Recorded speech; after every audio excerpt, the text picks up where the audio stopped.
Never answer the third ring. That was the first rule they taught the building, not me, and it was dated March 1974 on a memo clipped to the office phone cord at 11:53 p.m. The paper was yellowed, but the tape was fresh, like someone kept reattaching it after every shift.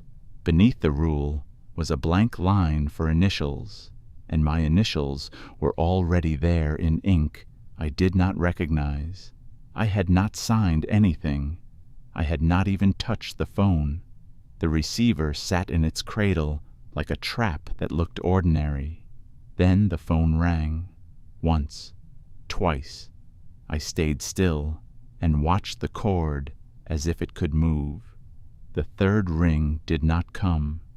Instead, the keypad by the office door chirped softly, as if a code had been accepted, and the memo lifted at one corner like it had just exhaled. At 11:55 p.m., I read the memo again, as if repetition could make it less true. It was typed like an internal policy, not a warning, with a committee stamp and a short list of steps beneath the first line. If phone rings twice, do nothing. If phone rings 3 times, do not answer. If third ring occurs, record time and leave the office door closed. Do not use names. I checked the wall clock. 11:55 p.m. The keypad chirp still sat in my ears like a small bell. I looked at the office door. The handle was unchanged. The deadbolt did not move. Yet the keypad's little history screen showed one entry where there should have been none. Access granted. No user code. No timestamp. Just a confirmation, as if the building had approved a visitor I could not see. At 11:58 p.m., I pulled the logbook from the safe because paper felt safer than air. The club's logs were usually dull, a comfort of check marks and routine. Tonight, on the page with my date, a line was already written in tidy block letters. 11:57 p.m. Third ring avoided. The ink was fresh. My pen cap was still on. I flipped back through previous weeks and found the same phrase scattered across nights. Always around closing time, always in different ink, as if the logbook had collected many hands doing the same quiet duty. Some entries ended with caretaker clear. Others ended with caretaker late. The word late appeared rarely, and it was always underlined twice. At 12:03 a.m., the phone rang again. Once, twice. I watched the receiver without moving and kept my hands away from it, as if touch itself could be counted. The third ring did not come. Instead, the office lights dimmed and brightened once, the same small uncertainty you see in motion sensors when they catch someone at the edge of range. The memo fluttered on its tape, not from wind, but from something like a held breath releasing. I looked at the cord and realized it was slightly stretched, as if the receiver had been lifted and set down by a careful hand. It was still in the cradle. The building was acting like someone had interacted with it anyway. At 12:07 a.m., I walked into the lobby to check the front doors because distance felt like a choice. The club was empty. Chandeliers dim, carpet swallowing sound. Through the glass, the street looked normal. Late-night America reduced to traffic lights and quiet storefronts. Back at the desk, the phone sat as it had, ordinary and patient. I noticed something new on the memo, a faint dent in the paper near the initials line, as if another set of initials had once been pressed there and erased. Under the date, 1974, a smaller line of text had been added in pen so lightly it almost vanished. If you answer, it learns your voice. At 12:11 a.m., the phone rang once and stopped. No second ring. That broke the pattern, and breaking the pattern felt like stepping off a curb you expected. The keypad chirped again, softer this time, and the office door handle warmed under the desk lamp glow as if someone had touched it recently. I did not approach it. I did what the memo instructed when things stopped matching. I recorded the time in the logbook and wrote one sentence beneath it, forcing my handwriting to stay calm. Pattern irregular. 2 rings, not completed. When I finished, the pen tip dragged slightly, like the paper had become damp. I lifted the page and saw a faint impression beneath. Letters pressed into the next sheet down. Do not answer. At 12:16 a.m., I heard the softest sound outside the office door. Not footsteps, more like carpet fibers bending under weight. The lobby was empty. The security camera feed in the corner showed still images, no motion markers, no alert lights. Yet the carpet sound continued, slow and patient, circling the office as if something was finding the correct distance. The memo's line about learning my voice repeated in my head. If you answer, it learns your voice. I realized then the rule was not about phone etiquette.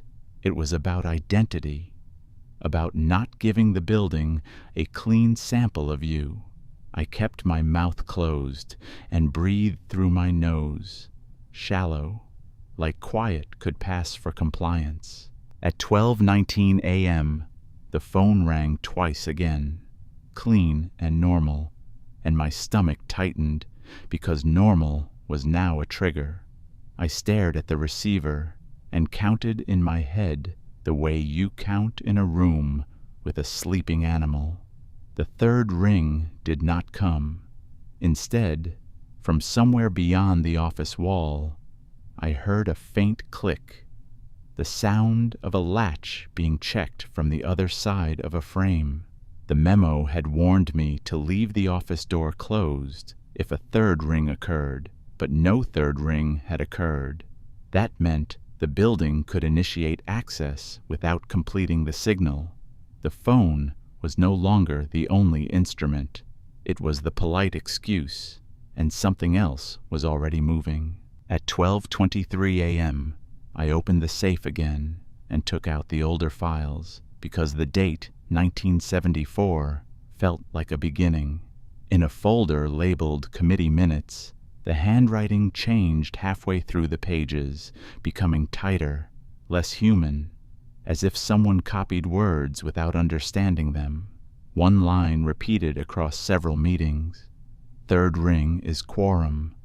3rd ring grants access. Never answer. If answered, access becomes personal. The phrase sat in my mind like a cold coin. A quorum was not a room. It was a condition. The 3rd ring was not a sound. It was the moment a decision became official. The building did not need me to hear it. It needed me not to speak into it. At 12:27 a.m., the phone rang once, then twice. Then the line went dead without a 3rd ring. A silence so sudden it felt like a cut. The keypad chirped, and the office door opened a fraction, not swinging, just unsealing enough to show a thin seam of darkness that did not brighten under the desk lamp. Cold air pressed through the gap, smelling faintly of old smoke and paper kept too long in a drawer. I stayed seated and kept my hands on the desk, visible, still. From the darkness beyond the seam came a sound like a breath taken in through teeth, controlled and patient. Then a voice spoke from no single direction, low and formal, as if reading minutes to a room. Attendance is sufficient. At 12:28 a.m., the office door stayed cracked open by a careful inch, like it was waiting to see what I would do with the permission it had just declared. I did not move. The memo had taught the building first, not me, and I could feel the rule pressing down on my throat. Never answer the third ring. Never give it a clean voice. The air from the seam smelled like old smoke and paper, the kind of stale archive smell you get in county basements, not in a renovated private club. The voice did not repeat itself. It simply waited, patient as a committee chair, letting silence do the work. My hands stayed flat on the desk, palms down, as if keeping my skin from becoming a signature. At 12:31 a.m., the logbook scratched softly in the safe, the sound traveling through the office like an insect on paper. I did not open the safe. I listened, because listening was safer than looking. The phone sat quiet now, cord still, receiver cradled, the keypad's tiny history screen updated by itself. One new line appearing beneath access granted. Motion noted. No timestamp, no code. The building was documenting presence without asking permission. Outside, the street was calm, the distant hiss of tires on wet pavement, a siren far away that never got closer.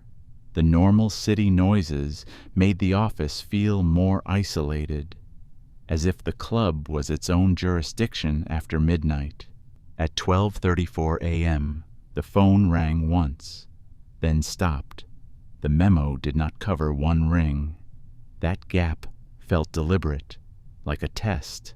The office door seam widened by a fraction, enough to make the darkness look thicker. I kept my eyes on the receiver and forced myself not to watch the gap directly, because attention felt like a form of answering. The carpet outside the office made that bending sound again, slow and circular, as if weight was shifting from foot to foot, though no footsteps landed. The voice from the seam spoke one short line, calm and procedural. Caretaker present. It sounded like a status update, not a greeting, and my stomach tightened because it meant I had already been counted. At 12:38 a.m., I reached for the memo without lifting it from the tape and read the smallest line again. If you answer, it learns your voice. The words felt less like superstition and more like training advice. The kind you give new staff so they do not trigger a system. I looked down at the initials line, where my initials were already written. The ink was darker than the typed text, pressed hard enough to dent the paper.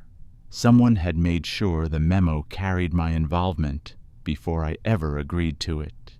The phone remained silent, but the keypad chirped once, and the office door seam narrowed slightly, like the building was adjusting its offer based on my attention.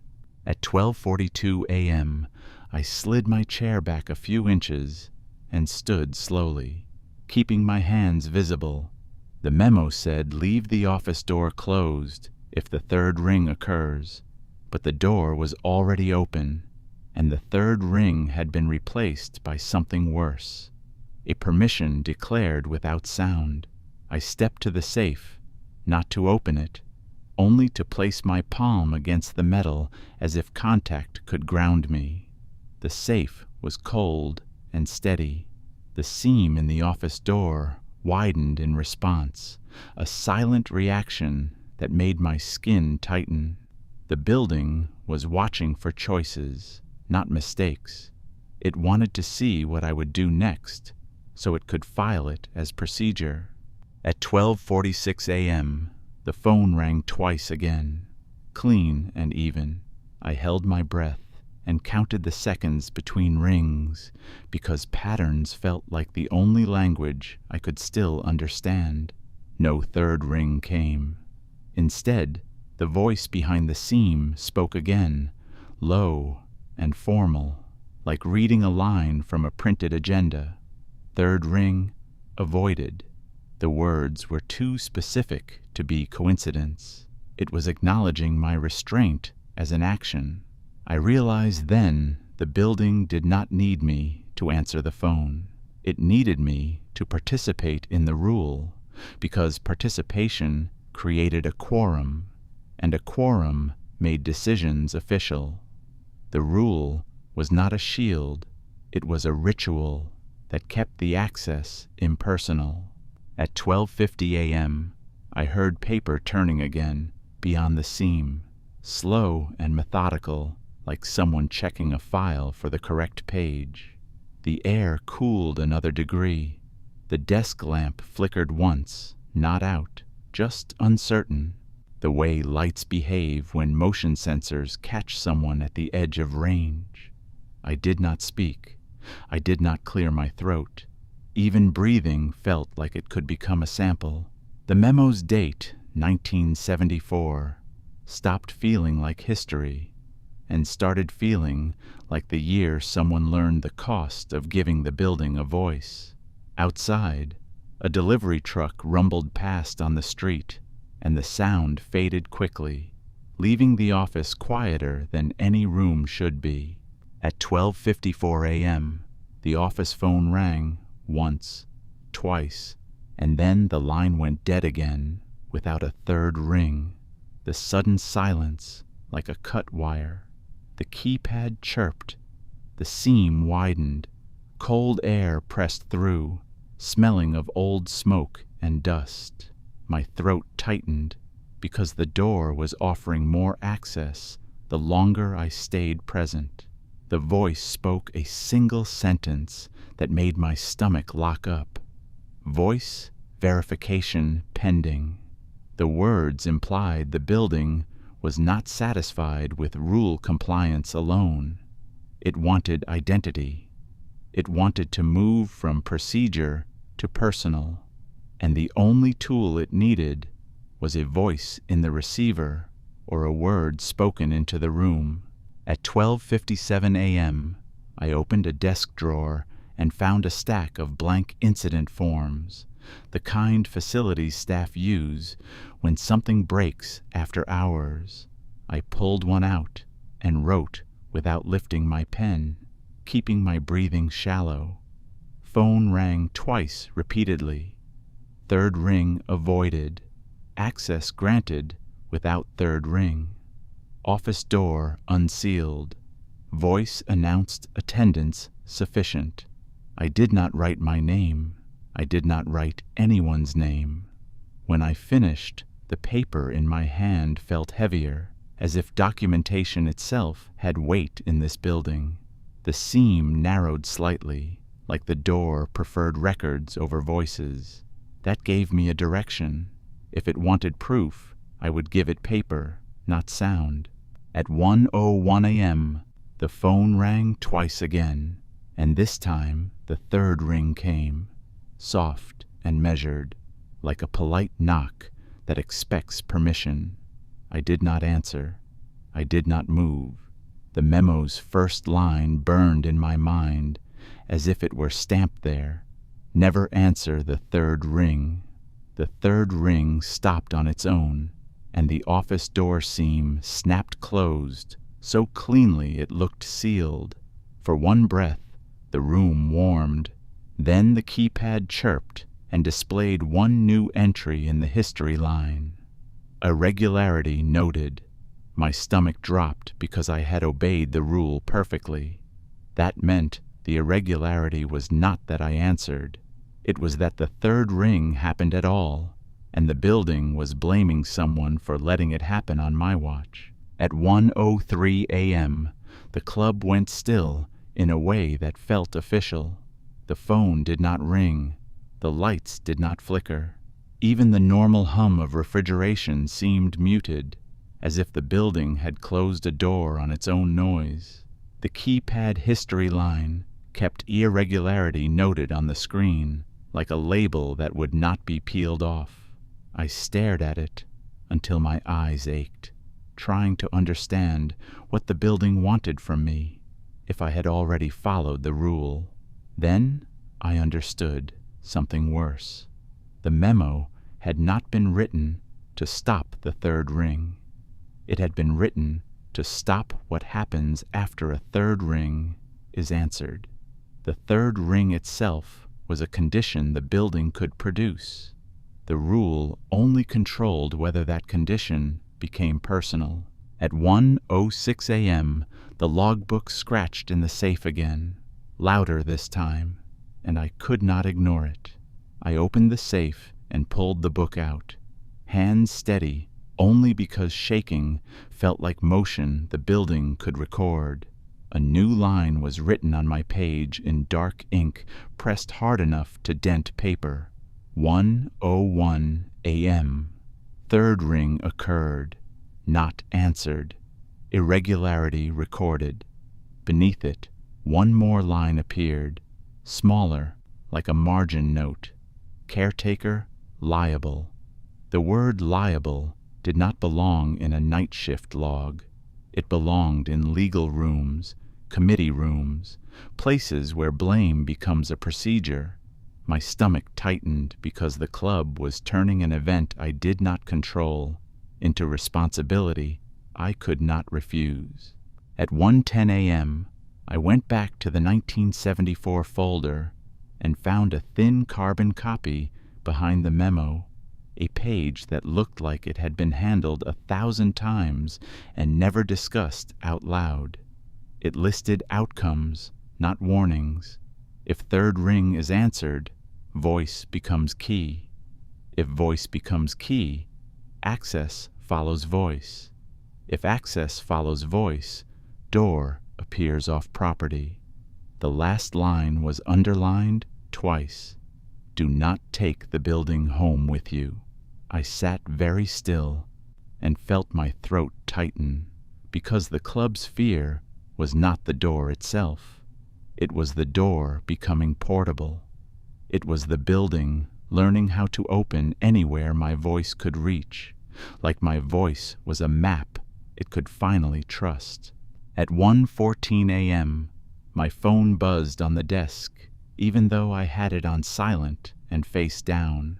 The screen lit without sound and displayed a calendar alert I had never set. Committee window, 1:15 a.m.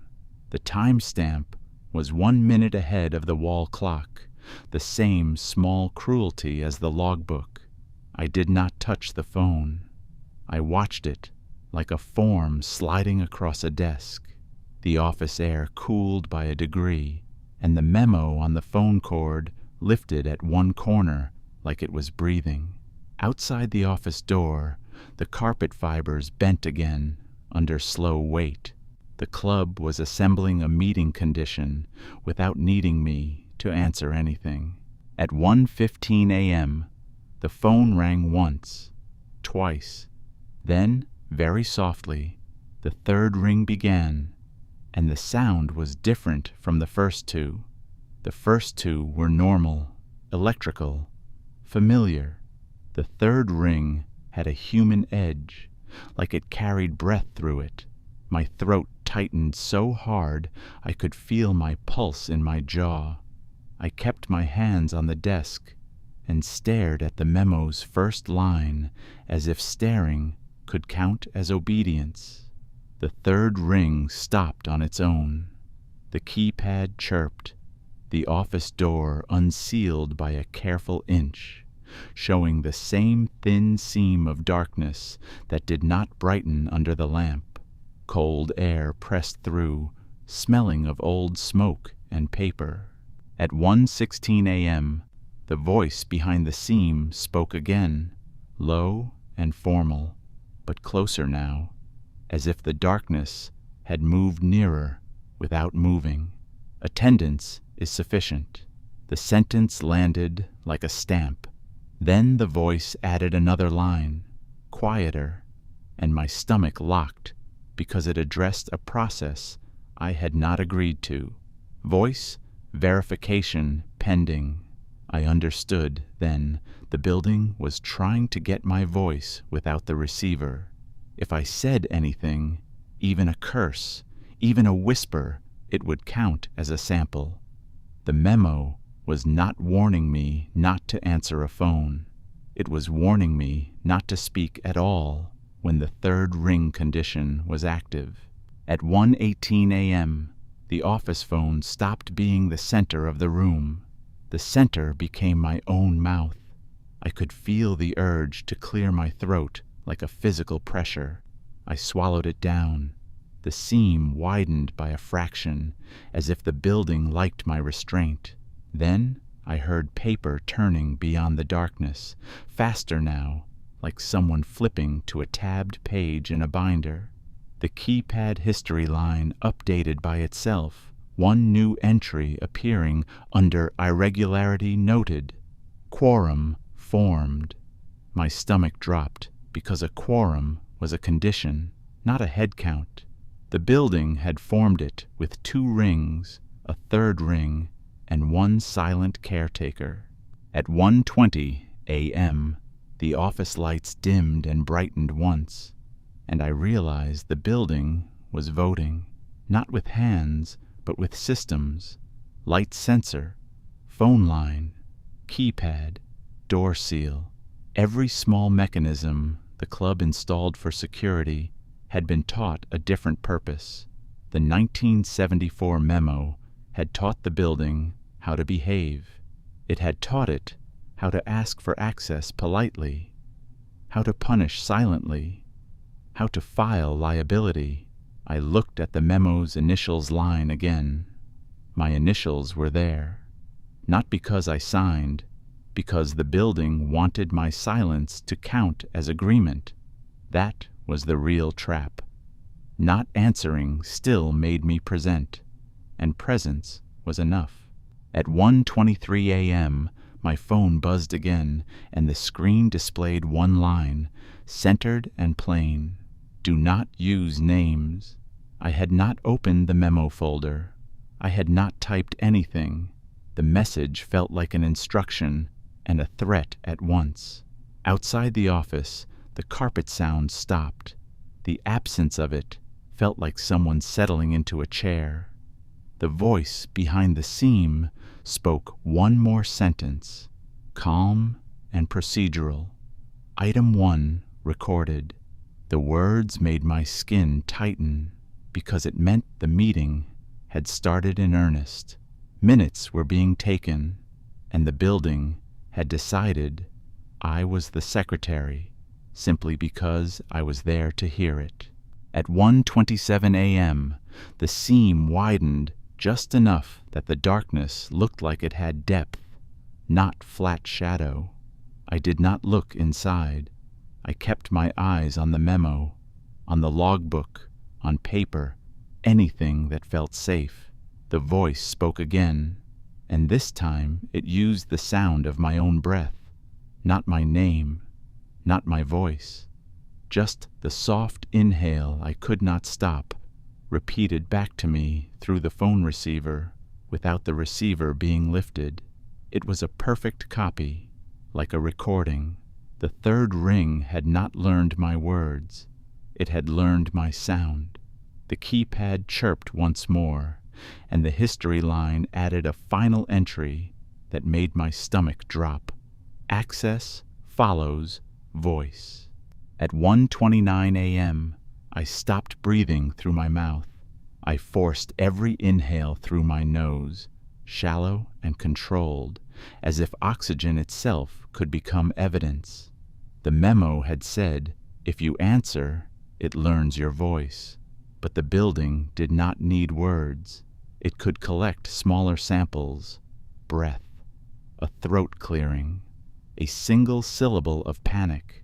The office felt tighter, like the walls had moved a fraction inward to keep sound from escaping.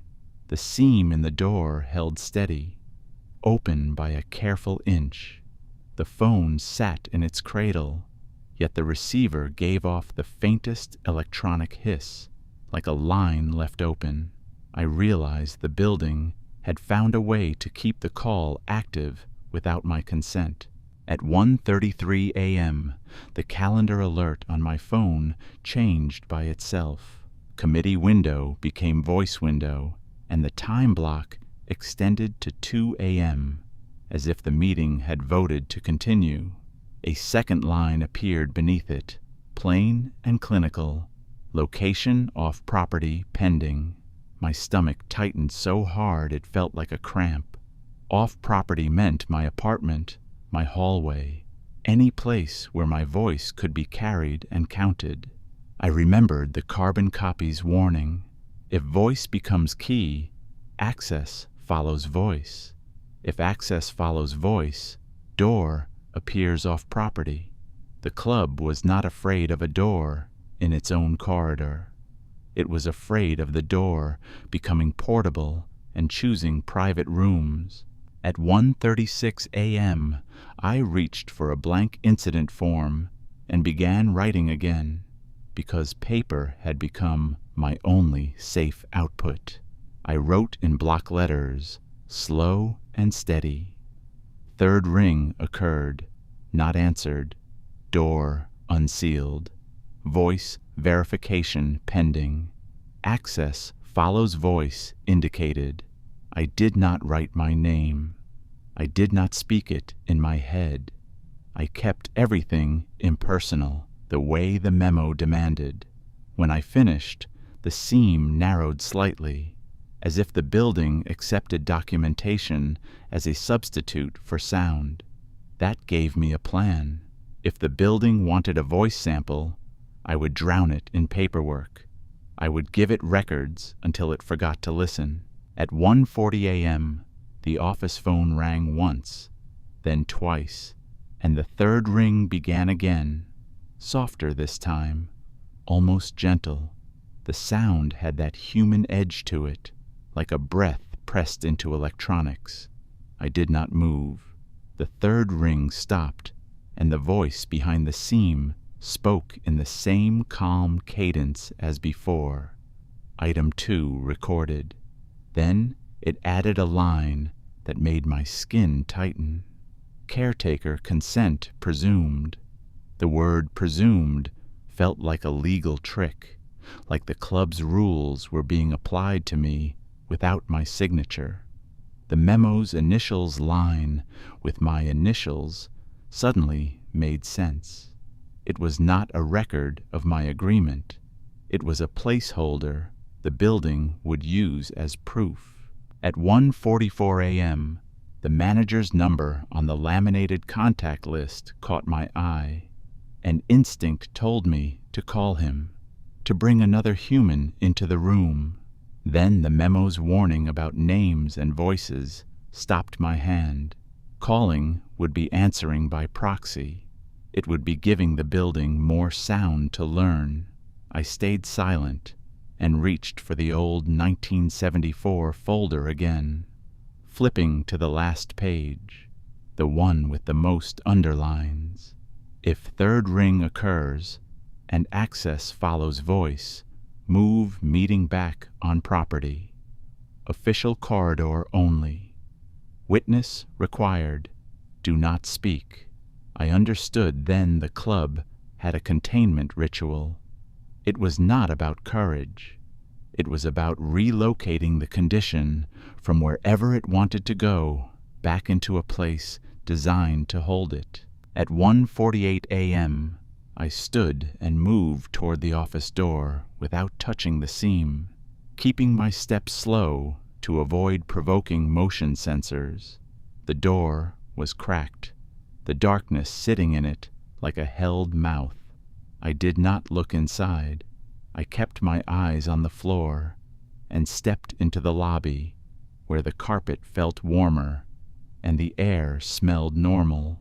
The third ring started again behind me, faint but present, as if the phone line could follow through walls.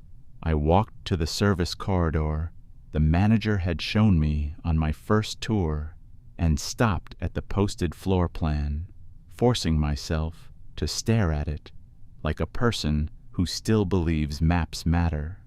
Then, beside the plan, I noticed a small brass plate mounted to the wall. Official corridor. The club had named a place where the meeting was allowed to exist. At 1:52 a.m., the light above the official corridor dimmed and brightened once, and a seam appeared in the wall where there had been only paint, not a door on the map, a door for the building. The seam was clean, vertical, the handle plain brass.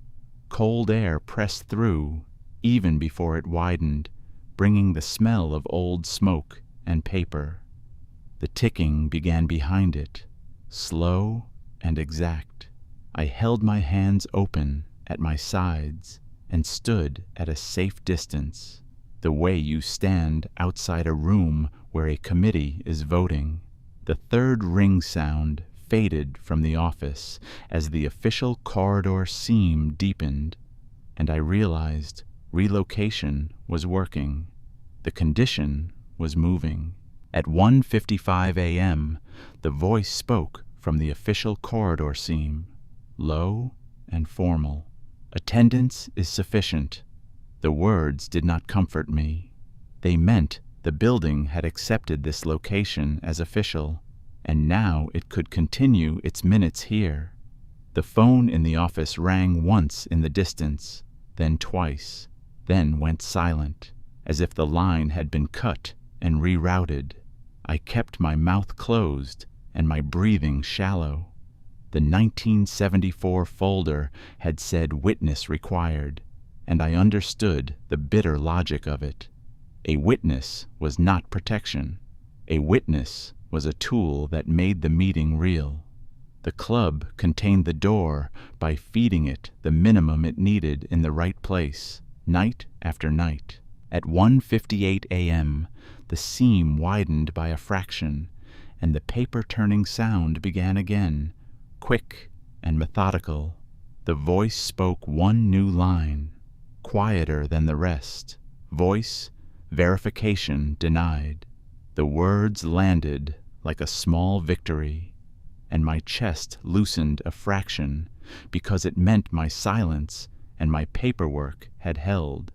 Then the voice added another line, and my stomach tightened again. Liability remains.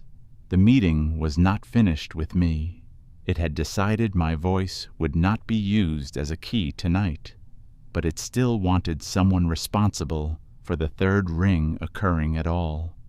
The club's own binder had warned me. Not answering does not prevent the condition. It only prevents the condition from becoming personal. Someone still gets blamed. At 2:01 a.m., the official corridor seam narrowed until it was flush with the wall again. The ticking stopped. The cold air thinned. The building returned to its normal hum, as if nothing happened.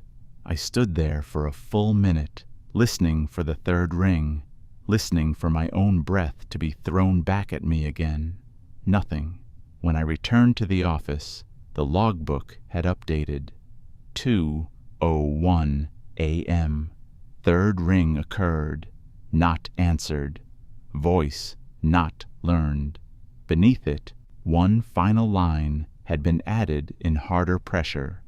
Caretaker liable until memo is signed. My stomach dropped because signing meant initials. Initials meant identity. Identity meant the building would finally have a clean key, and the memo on the cord already had my initials, waiting as if the decision had been made in 1974 and only needed my hand to make it official. At 2:06 a.m., I stared at the logbook line until my eyes blurred. Caretaker liable until memo is signed. The sentence was a trap disguised as closure. Signing meant giving the building the thing it had been hunting all night, a clean mark tied to my identity. The memo already carried my initials, but the logbook was insisting on something else. A fresh act, a present tense consent. My throat tightened because the club's systems were working together now. The phone created the condition. The door relocated it. The logbook recorded it. And the memo offered the solution that would make the condition portable. I began to understand the cruelty of 1974. Someone had designed a rule not only to protect the club, but to create a caretaker willing to take the blame. At 2:09 a.m., the office phone rang once, twice. The third ring did not come, but I still felt my stomach lock as if it had. The memo fluttered on its tape, one corner lifting like a small breath. The keypad chirped softly. Access granted appeared again in the tiny history line, followed by a second entry that made my skin tighten. Signature requested. The building was asking politely. It was giving me a chance to end the night by making the agreement official. My hand hovered over the pen. I could imagine the relief of compliance, the way people sign forms just to stop a process from continuing. That was the danger. The building did not need force. It only needed exhaustion. At 2:12 a.m., I pulled a fresh incident form and wrote the truth as bluntly as possible. Memo requests signature. Signature would create voice key. Liability is coercion. I did not know if writing could count as refusal, but it was the only refusal I could perform without speaking. The office air cooled slightly, and the memo's paper lifted again. The phone rang once more, twice, still no third ring. It felt like the building was giving me silence as a favor, waiting for me to fill it with my own voice. I kept my breathing shallow and looked at the initials line on the memo. My initials were written in ink that was not mine, but the strokes matched my handwriting style too well, as if someone practiced. At 2:16 a.m., I remembered the older page in the 1974 folder, the carbon copy with outcomes. If third ring is answered, voice becomes key. If voice becomes key, access follows voice. It did not say signature becomes key, but the logbook did. That meant the club had learned a second path. Even if I stayed silent forever, they could still make my identity usable by connecting ink to me. I looked at the memo again and realized the initials were not just letters. They were a sample of my hand, a pattern. If the building could copy my breath, it could copy my pen too. I understood then why they told caretakers not to use names. Names are stable. Handwriting is stable. Both are maps. At 2:20 a.m., I opened the safe and flipped back months in the logbook, hunting for the word signed. I found it only twice. The first time ended with caretaker cleared. The second time ended with caretaker transferred. Under that entry, in a different hand, a note was written in the margin. Transfer means door follows. Caretaker for one cycle. That phrase made my stomach tighten. One cycle meant one night of being portable, one night where the official corridor did not contain the condition because the condition had a new anchor, a voice key, a signature key, a person key. The building did not want to haunt me forever. It wanted to assign me a duty that would travel until the club could file it back on property. At 2:24 a.m., the phone rang once, twice. The third ring came, soft and measured, and this time it felt closer, like it was ringing inside the office rather than through a line. I did not answer. I did not move. The third ring stopped, and the office lights dimmed slightly, not out, just lowered, like a committee drawing curtains. The voice spoke from the official corridor wall, without the corridor being open, low and formal. Item 3 recorded. The building did not need the door to speak any more. It had learned how to hold the meeting condition in the air. Then it added a new line, and the words made my stomach lock. Signature window open until 3 a.m. At 2:28 a.m., I realized the night was not ending unless I chose an ending. The building had extended the window like a deadline on a form. I could stay silent until 3 a.m. and hope the condition expired, or I could sign and risk becoming portable. Both options were decisions, and the building loved decisions because decisions could be recorded. I thought of the manager's contact list. I thought of the rule about names. Then I thought of the simplest refusal a committee hates. Walking away from the table, I gathered the memo, the incident forms, and the logbook, and placed them in the safe, locking paper away from paper. If it wanted my signature, it would not get it easily. At 2:33 a.m., I turned off the desk lamp and the overhead office light, leaving the room in the faint glow of the lobby chandeliers. Darkness did not scare me anymore. Permission did. The phone rang once, then twice, then went silent. The keypad chirped and displayed signature requested again, patient as a clerk. I did not respond. I moved through the club checking locks and exits, keeping my hands busy with ordinary tasks, so my mind would not offer words by accident. At the front doors, I checked the deadbolt twice. At the bar, I checked the cabinets. Every routine felt like resistance, because routine was my language, not theirs. At 2:41 a.m., I returned to the office and found the memo missing from the phone cord. The tape was still there, fresh and clean, but the paper was gone. My stomach tightened because that meant the building could remove its own rules when it suited it. I checked the desk. The memo lay centered on the blotter, like a form awaiting signature. A pen sat beside it, uncapped, angled toward the initials line. The ink in the pen was the same dark blue as the initials already on the page. The phone did not ring. It did not need to. The request had become physical. The building had set the table and waited for the caretaker to sit.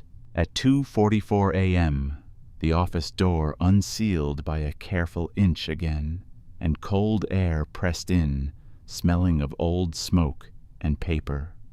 The ticking began, slow and exact.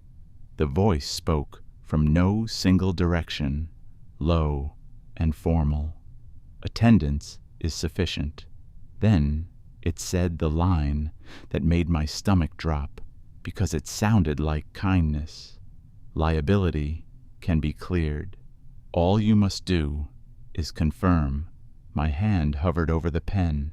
The first impulse was relief. The second was fear. Confirmation meant my signature. My signature meant a key. And if I gave it, the third ring would not stay in this building. It would follow wherever my voice could reach and wherever my hand could write. The memo dated 1974 was not asking me to obey. It was asking me to become the solution. At 2:47 a.m., I kept my hand away from the pen and tried the only thing left that did not require speech. I wrote one word on a blank incident form in block letters, slow and clear, so it could not be mistaken for a signature. Refused. I did not sign it. I did not initial it. I placed the page on the desk between me and the memo like a barrier. The ticking behind the seam continued, patient, as if it could outlast paper. The voice did not react immediately. That delay felt like a committee consulting itself. Then the phone rang, once, twice, and the third ring began, softer than before, as if it had learned how to sound less threatening. I did not answer. The third ring stopped on its own, and the office air cooled another degree. At 2:51 a.m., the voice spoke again, calm and formal. Refusal recorded. The words should have comforted me. Instead, they tightened my throat, because recording is not the same as accepting. The keypad history line updated with a new entry beneath signature requested, transfer initiated. My stomach dropped. I had seen the word transferred in the logbook. I remembered the margin note. Transfer means door follows caretaker for 1 cycle. 1 cycle meant the building could relocate the condition into my life as a penalty for refusing to sign. It could make me carry it home the way a person carries a key without realizing the key is carrying them. At 2:54 a.m., the office door seam widened slightly, and the cold air smelled sharper, like a file drawer opened in a basement. The paper-turning sound quickened behind the darkness, and I heard a soft click, like a stamp pressed onto paper. Heat flared in my palm, not where the initials would go, but across the center of my hand, as if the building had chosen a different place to mark me. I looked down and saw faint letters forming under the skin, backward at first, then sharpening, as if ink was being corrected. Transferred. The mark was not dramatic. It was bureaucratic, like a status update tattooed into flesh. My stomach tightened because it meant the meeting had found a way to continue off property without needing my signature. At 2:57 a.m., the memo on the desk lifted at one corner and slid a fraction closer to the edge, like it was being withdrawn politely. The pen rolled a quarter inch and stopped, as if the request had been recorded and filed. The office door seam narrowed until it was flush with the frame again. The ticking stopped. The club's normal hum returned, but it sounded distant, as if the building's attention had moved somewhere else. The keypad display went blank for a beat, then lit again with one final message. Cycle active until next third ring. I stared at the words until they felt real. The building had given me a deadline without giving me a choice. At 3:02 a.m., I left the club the way the closing binder instructed. Quiet, methodical, locks checked twice. The street outside was empty and normal, but it felt too open, like a place without official corridors. In my car, the transferred mark on my palm warmed faintly. Not pain, more like a low battery warning that would not stop chirping. My phone buzzed once on the passenger seat and lit up, even though it was on silent. A calendar event appeared on its own, centered and plain. Third ring window, no location, no organizer. Start time, 3:15 a.m. End time, 4 a.m. The note line beneath it was the same as the memo. Do not use names. It felt like the building had moved its desk into my schedule. At 3:11 a.m., I parked outside my apartment and sat with the engine off, hands on the wheel, watching my reflection in the windshield. I did not want to bring anything inside, but the event on my phone told me the window would open whether I crossed my own threshold or not. I climbed the stairs anyway, because avoidance had already been recorded as refusal, and refusal had triggered transfer. My hallway smelled normal until I reached my door. There, the air cooled by a few degrees, the same managed cold as the office seam. I unlocked the door and stepped in without speaking, lights on, movements careful, as if sound could be audited. At 3:15 a.m., my smoke detector chirped once, even though its battery was new. The microwave clock flickered and reset to 12 a.m., as if it had been asked politely to forget time. The refrigerator stayed on. The lights stayed steady. Only the microwave lost its memory. The transferred mark on my palm warmed sharply. Then the phone on my kitchen table rang. Once. Twice. The third ring began, soft and measured, and this time the sound did not feel like it came from a phone line. It felt like it came from the room itself. My throat tightened with the urge to respond, to curse, to gasp. I stayed silent and watched the phone like it was a mouth I was not allowed to feed. The third ring stopped on its own at 3:16 a.m., and a seam appeared in my hallway closet door where the wood should have been solid, not a creak, not a swing, a clean widening line, the width of a book spine, revealing darkness that did not brighten under the overhead light. The ticking began inside it, slow and exact. I did not approach. I remembered the memo's logic. If voice becomes key, access follows voice. The building had brought the condition to me without my voice, but it still wanted to make it personal. The voice spoke from the closet seam, low and formal, and my stomach locked because it used the same cadence as the club. Attendance is sufficient. At 3:19 a.m., the voice continued, calmer than any human should be in a closet. Voice verification pending. I could feel it waiting for any sound from me.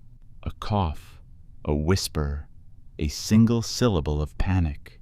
I kept my lips pressed together and wrote on a notepad with shaking hands, slow block letters, as if paper could absorb what my mouth was refusing. Third ring occurred, not answered. Closet seam open, voice verification pending. The moment I finished, the ticking slowed, like the condition had accepted documentation as a substitute for speech. Then my phone screen lit by itself and displayed a new line, centered and plain. Access follows voice. The words looked like a verdict. At 3:22 a.m., the closet seam widened another fraction, and cold air pressed into my hallway, smelling of old smoke and paper. The voice spoke one final line, quieter than the rest. Transfer confirmed. Then the seam snapped shut so cleanly it looked like nothing had happened. The ticking stopped. The room warmed by a degree. My microwave clock stayed at 12 a.m., excused from remembering. The transferred mark on my palm faded, but it did not vanish. Under it, faint new letters remained like a bruise, shaped like policy. Voice window active. I stood in my kitchen with the lights on and understood the cruelty of the 1974 memo at last. Never answer the third ring was not only a rule, it was the only thing keeping the building from turning me into a portable key. I did not sleep. I sat at my kitchen table until daylight, watching the clocks disagree, and then agree, as if time itself was learning committee behavior. At 7:08 a.m., the transferred mark on my palm was faint but readable, and the words, voice window active, sat under the skin like an appointment that could not be deleted. My phone calendar still showed third ring window marked completed, even though I had never answered, never consented, never spoken. That was the part that scared me most. The building could record attendance without sound. It could mark me without ink. It did not need my voice to start. It only needed my voice to finish and become portable. That meant silence was a temporary defense, not an escape. By 9:26 a.m., I was back at the club because the club was the only place that had an official corridor, the only place designed to keep a meeting condition from borrowing bedrooms and closets. The manager looked at my hand and did not ask questions. He simply nodded, like he had been waiting for this outcome. He opened the safe and pulled a thin folder marked 1974, heavier than paper should be from years of handling. He told me the memo was written after a caretaker answered once, just one time, and the third ring followed him for weeks, calling from payphones, from office lines, from his own kitchen. He said the club learned the hard way that refusing the call was not enough. They needed a way to revoke access that had already started following a person. At 9:41 a.m., he showed me a page in the folder that was not in the binder, a page kept separate like a confession. It had one heading in block letters, revocation procedure, under it, a single time, 2:15 a.m., then 3 steps, form quorum in official corridor, do not speak names, do not answer phones, allow third ring to occur, witness the third ring without response, record the ring as unclaimed. The words made my stomach tighten because they sounded backward. The memo said, never answer the third ring. The revocation page said, let it ring. Let the condition happen, just do not feed it a voice. The manager said that was how they pulled it back. They let it knock and starve. He told me the revocation had a price. Someone had to be present, counted, and liable until the file was closed. That was why caretakers existed. That was why managers avoided names after midnight. He said once a person was marked, the building would keep testing them off property, searching for a moment of fatigue, a moment of human reaction. The only way to stop the tests was to finish the meeting officially and record the third ring as unclaimed. He did not say it like a horror story. He said it like a compliance course. Then he gave me the part that made my stomach lock. Tonight, you will be the quorum. Your silence will be the key. At 1:58 a.m. that night, I stood in the official corridor with the manager 3 steps behind me, witness at a safe distance. The seam appeared in the wall near the fire cabinet, clean and straight, handle plain, air cold, and archive dry.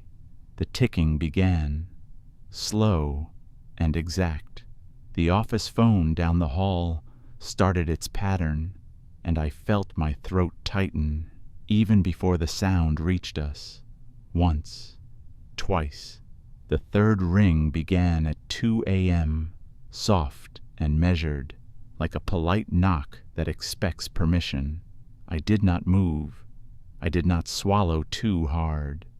I did not let my breath become a sample. The manager held a log sheet and watched the seconds like a man watching a fuse burn. At 2:01 a.m., the third ring stopped on its own. The seam deepened and paper turned beyond it, quick and methodical, as if the file had been opened to the correct tab. The voice spoke from inside, low and formal. Voice window active. My palm warmed faintly, responding like a stamp hearing its own name. The manager did not react. He wrote the time down in block letters, then drew a straight line beneath it, the way you finalize a record. The phone rang again, once, twice. The third ring came, and this time it sounded closer, like it was ringing inside the corridor itself.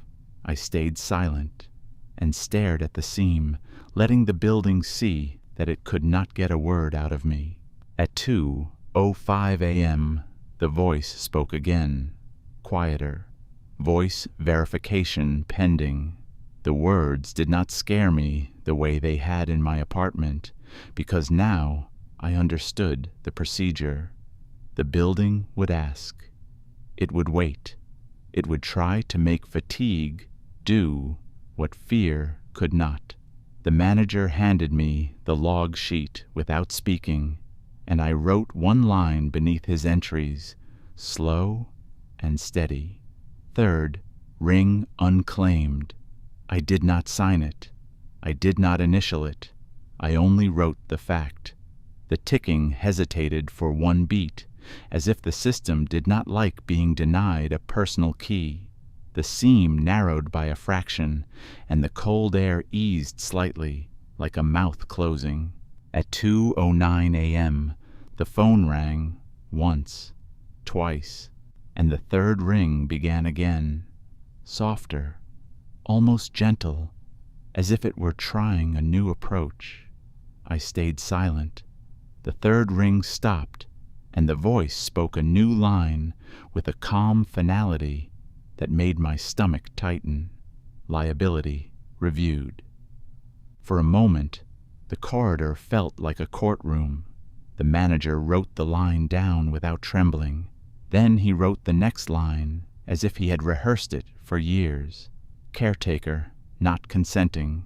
Witness present. Official corridor. The ticking slowed, then steadied, like a system accepting the parameters of its own containment.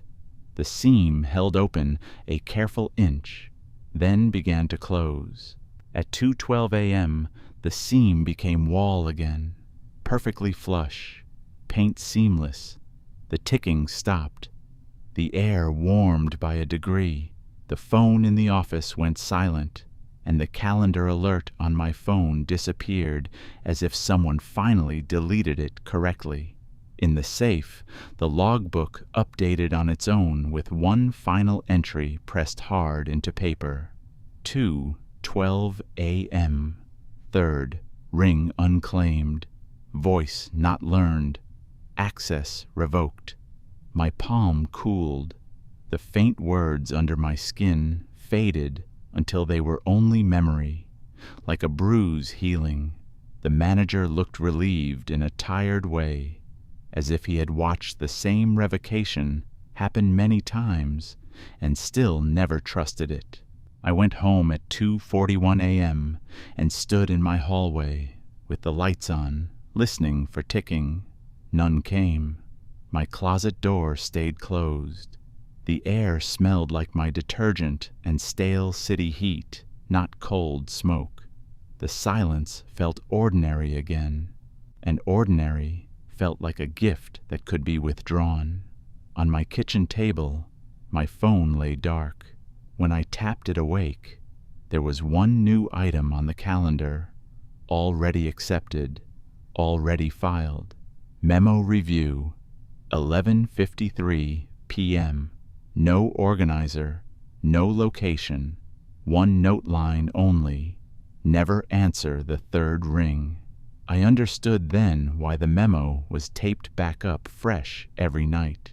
It was not only a warning, it was a leash, and someone had to keep holding it so the building did not learn to follow voices the way it learned to follow doors. The city is quiet now. You should be too.